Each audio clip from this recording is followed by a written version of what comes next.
hymn, O God Beyond All Praising, from the first time I heard it, especially the words, "And we can only wonder every gift you send, blessings without number and mercies without end." Life is full of gifts and blessings from God if we open our eyes to see them.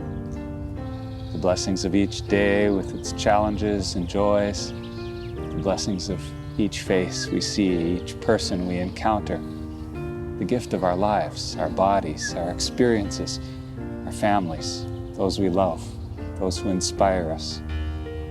Jesus invites us to live deeply, to enter into God's way of seeing and doing things, God's logic, which is a logic of opening ourselves to blessings without number and mercies without end. And the deepest form of opening ourselves to gift is to give in return, to make of our lives a gift to others. In Luke's Gospel, Jesus tells his disciples, "Give, and it will be given to you, a good measure, pressed down, shaken together, and running over will be poured into your lap." In my life, I have known blessings without number, pressed down, shaken together, running over, through the love of parents, family, and friends, in the experience of beauty and wonder, of being alive, being forgiven when I've stumbled, and in the church, which has spoken a message which has filled me with hope, called forth talents, taken me places I would never have imagined, and brought me here to this beautiful diocese. As your bishop, I'm also privileged to witness and hear about God's blessings and mercies, which are part of the life of each parish in the diocese, each committee, each outreach initiative, each effort to form disciples for the future, each act of everyday discipleship. I rejoice in what God is doing in our midst. Many of those blessings are made possible by the Bishop's Annual Appeal, which is now in its 30th year. It has indeed brought blessings without number and helped to change lives, because people like you have responded year in and year out, one gift at a time. I am immensely grateful for your support of the Bishop's Annual Appeal this year and every year. Let's listen to some stories of the blessings without number made possible because of your generosity, beginning with a glimpse into what happens when our hospital chaplaincy works well. Labor started early for me, totally unexpected at 33 weeks pregnant. It was a Saturday evening and we were in the hospital, scared and uncertain about what might happen. James stayed with me through that first day, but on Monday he had to go back to work, and I was alone and afraid in the hospital, so scared about what would happen. That morning, there was a knock at the door, and I recognized Mrs. Shatling, a chaplaincy volunteer. She recognized my last name, and she asked if she could sit with me.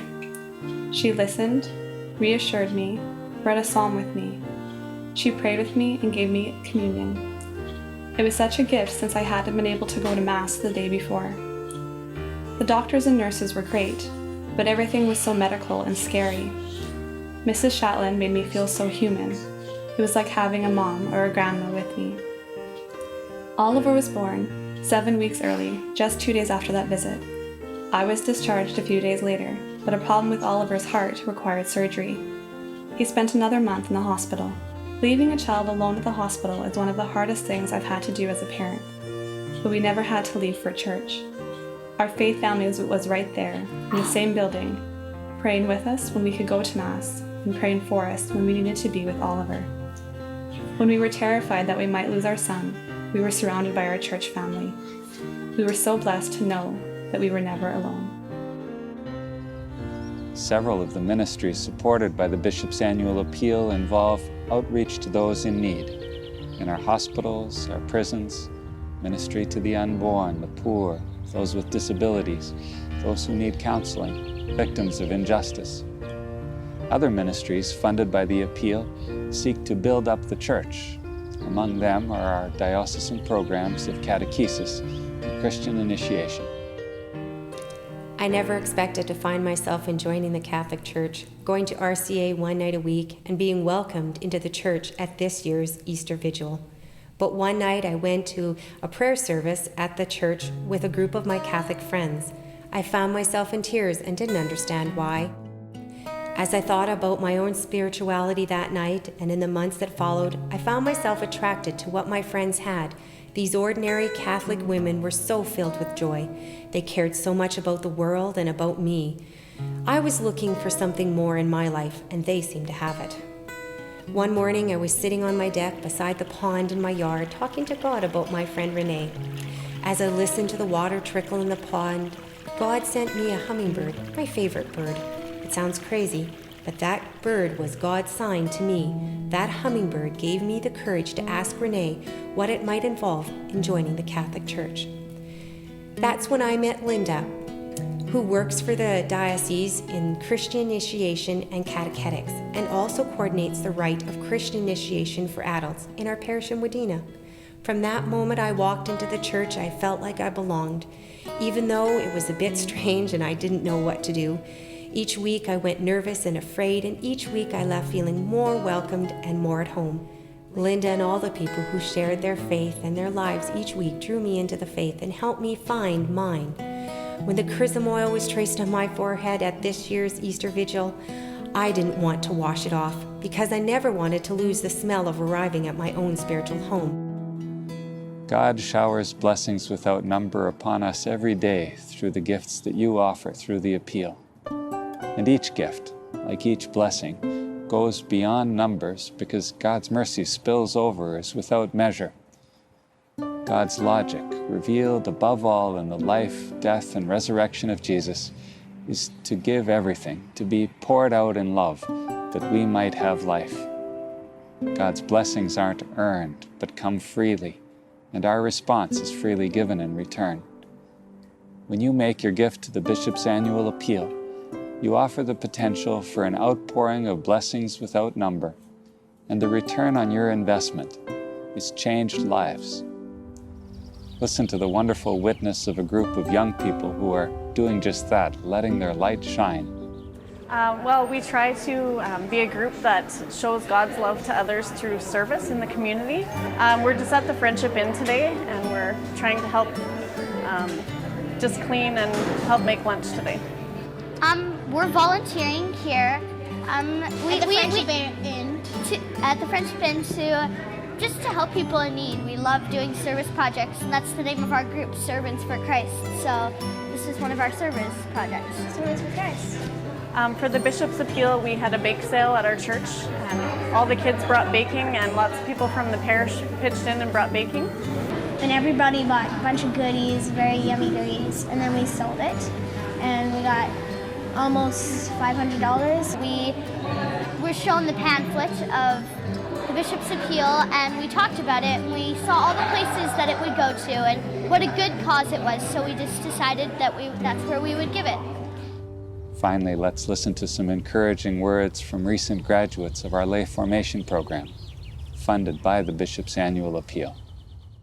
I've been able to take a lot of the things that I've learned at lay formation and maybe translate them or adapt them for different areas that I work in ministry with. A lot of the things that I've learned at lay formation and apply them in a way that's beneficial to the people that I minister to and that I encounter in the parish community.